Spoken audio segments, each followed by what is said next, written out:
everybody. It's Dana and it is Wednesday.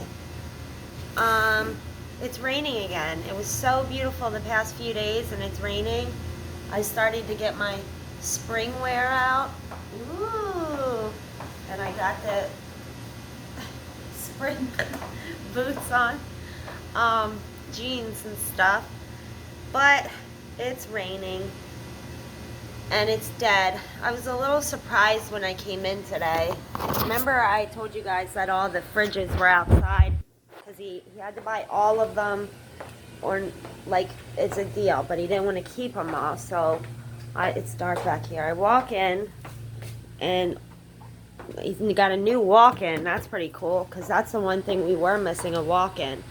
And then look, those big fridges over there. This big thing was in here.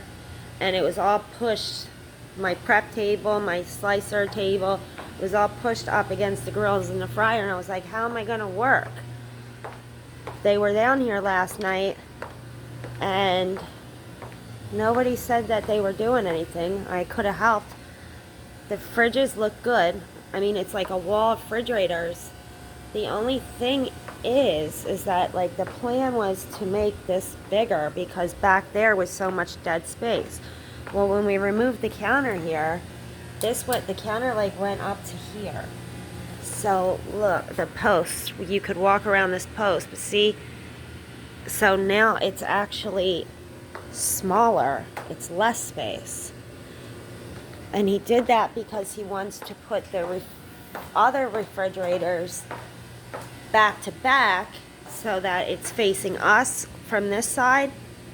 But then now I'm like, so where are we putting the prep tables? Are we going to have to change that? And then we might as well get rid of tables then if we don't need them, because I need to sell things.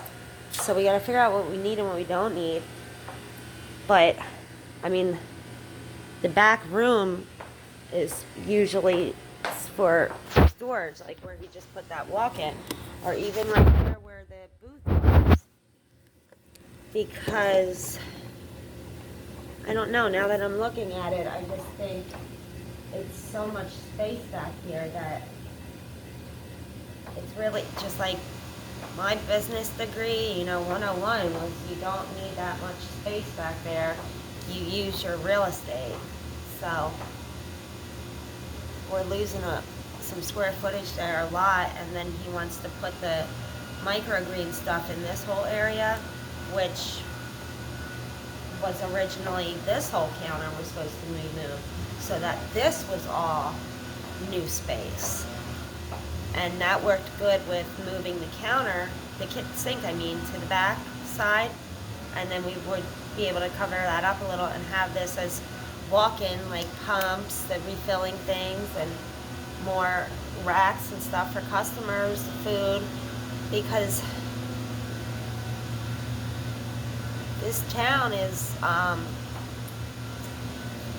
food. They want food, EBT. And you can't buy EBT with hot things. So we're going to do good. I think a lot of different crowds going to come in for different food here and there, and hopefully it spreads the word. But your main source of income is going to be from the people in the town, and this town's been the same for 50 years.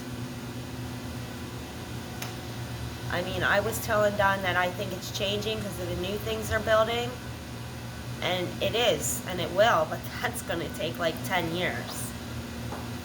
To what's it called, where they come in and like modernize a town, buy up the houses, remodel them. Well, people are just starting to kind of do that, and like the houses are remodeled, but they're just a step up. It's not like big 300,000, 400 starter homes. It's not. So that's going to take like 10 years, which is why I always told Don this place is a very good investment. Buy it while it's cheap. Vanna's best friend's father was just telling me when he bought his grandmother's house down the street, that was $30,000. And that's a big house. And then he was saying that the other one that they bought flipped down the street, the yellow one, which is pretty much the same size, 10 years ago, that was 30 grand. Or no, 50. One was 50, one was 30. Either way, holy shit. Now they're 100. Like I said, my landlord was saying 2 to some people, and it's like, you're out of your mind. That's another thing. He texted me today. I'll have to show you guys my night. On my porch, I have a big, huge, real knife. He's very old. There's a backstory to him. A historic little man. And I couldn't fit him in the house, which really sucked, because he is tall and big and bulky. There is nowhere to put him, because that house is smaller than an apartment, for real. So he's on the porch, and he doesn't get wet, but because it splashes in, he got a little rusted.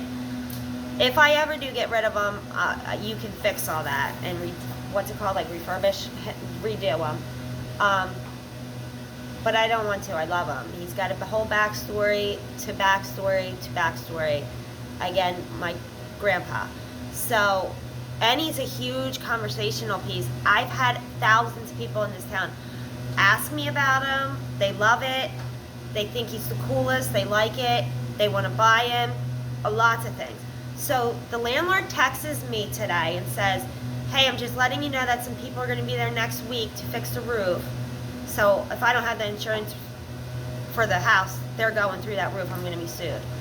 So he said they're coming to fix, let me read you. No, I can't. It's on the phone.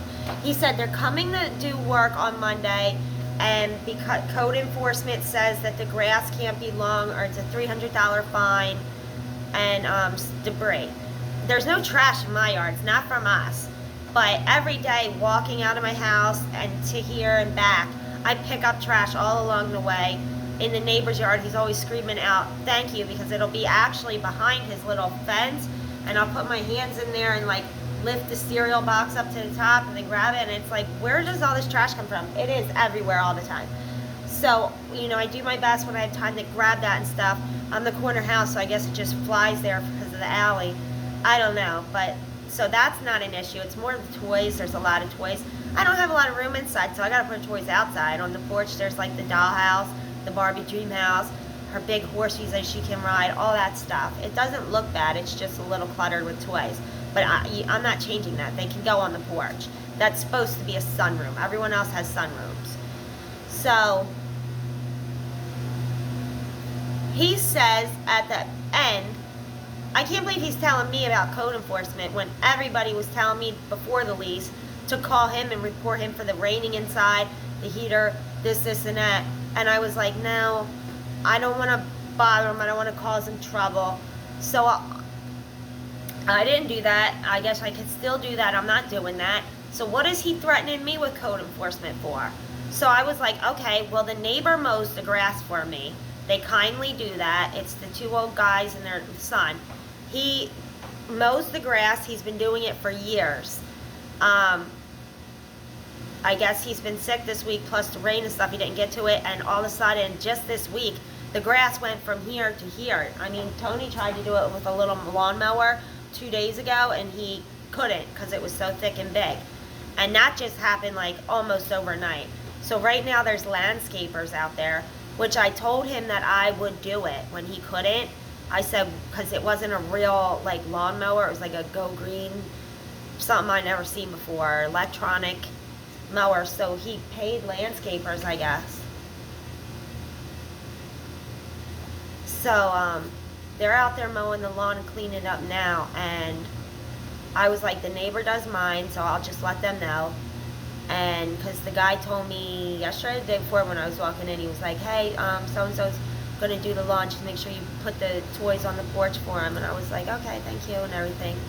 So at the end of the text, he says, oh, and the night has become a neighborhood eyesore, so get rid of that, please.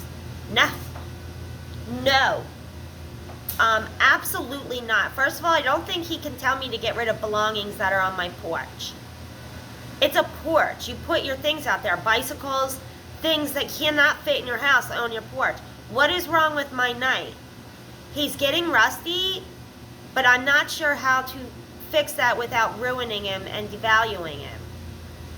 I don't want to spray paint him. I don't think I can do that. But no, absolutely not. I'm not moving tonight. he's lying saying it's a neighborhood eyesore. That's just him, guess. I guess he didn't like it when he came and seen it. Okay, you live in California. Everybody else here loves Mr. Knight. I call him Tin Man. I'll show you guys later. I'll make a little video with my Tin Man, but he is the coolest thing. Everybody asks about him. He is not an eyesore. So let them try to tell me that I can't keep my Tin Man on the porch, because I will take this all the way to the friggin' president. You can't just tell. No, it's a porch. It's like, I'll show you guys. It's not like it's like a little porchy thing on the outside of the house. It's a huge thing that should be screened in. And actually, if I flip the house, I would redo that completely and make it a sunroom, adding more square footage, money, and value to it. It must be time to pick the kids up soon. How you doing, buddy? So I'm not moving him.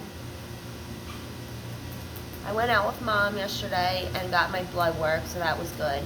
LabCorp's still trying to charge me something from 3 years ago.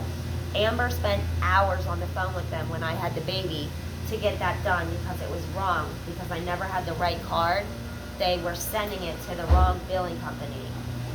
So that's what that's about. So that was gone, and then we got blood work. I remember her fighting with them. And then I just went, and they're like, no, you got to pay these bills. And they told me them, and it's the same 3 years, 2020 and 2021, when I never even left the house, for a fact. So there's that. And then I talked to Jane. Jane, I gave her shirt, and she gave me, what did she give me? I forget what she gave me. She gave me something in a bag. Oh, the boots that she bought a long time ago. She got stretched. So, she's much better. I think she's really trying. She's scaring me about that Bobby guy that I told you guys about when my keys disappeared. He's back in jail, which is good. But she was saying that, remember they were saying he was like obsessed with me, and I got nervous. But she also can be very dramatic. That's why she reminds me of my mother. Like, but it's in a good way. $4. So it's like a good way. So when they tell stories and they're being paranoid and stuff, they're very dramatic and it's funny. But she's being nice and trying. I know, because of what happened, I'll never fully trust. That's said and done. But, you know, I don't know. When you have the feelings, that's what tells you. Tiffany Clydane? Let's see. Alright, I'm going to show you guys the porch later, and I'll finish this. Bye-bye.